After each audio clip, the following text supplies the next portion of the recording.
magmotor.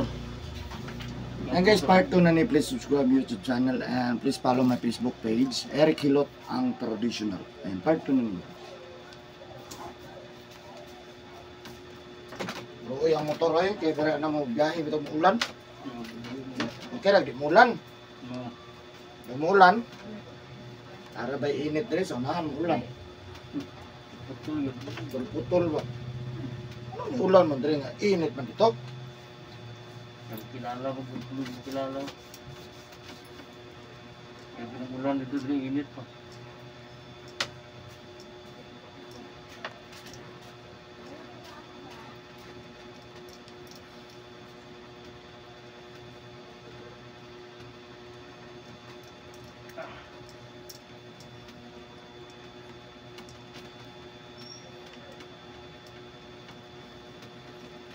Di ba ka manigarilyo sir?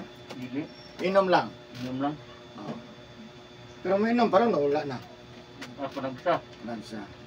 Mag-explain ko si mo sir, paminawa ko. Hmm. Kaya importante kini sa mong kalawasan, dili lang para sa mo ha. Apel po ko. Labi na dyan sa ato mga viewers, ato ang social media. No? So kanina rin sir, kung apakamasayo, kung balay-balay si uric acid, kani sugar. Uric acid, kani sugar. Kalimot ha? Duha ra gyud sila kabuok no mga di nila parehas. So mo ni duha nga mga sikat na tong madungog si sugar o si uric acid. So si uric acid sir kani diri na dra sigarilyo inom. Sigarilyo inom, pasayan, alimango. Soft drinks, kape, juice, cha. Ha? Kung asa ang daghan ni gipasulod sa lawas, mo na maapektahan po mo ha. Dili na bugay pa man.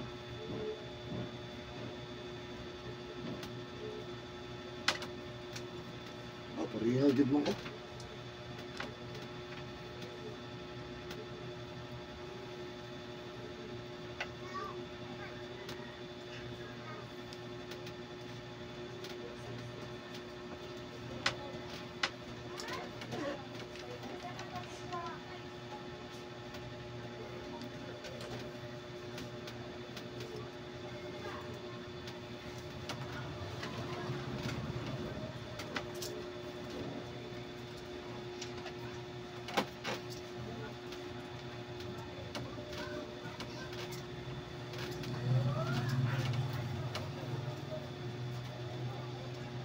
Ano osteoarthritis na sa sir ha?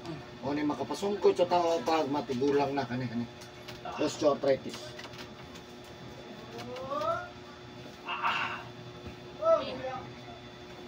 Sakit naman? Ano yun ha? Hindi na ito ni bungkagon, magkadugay. Bubugat ni.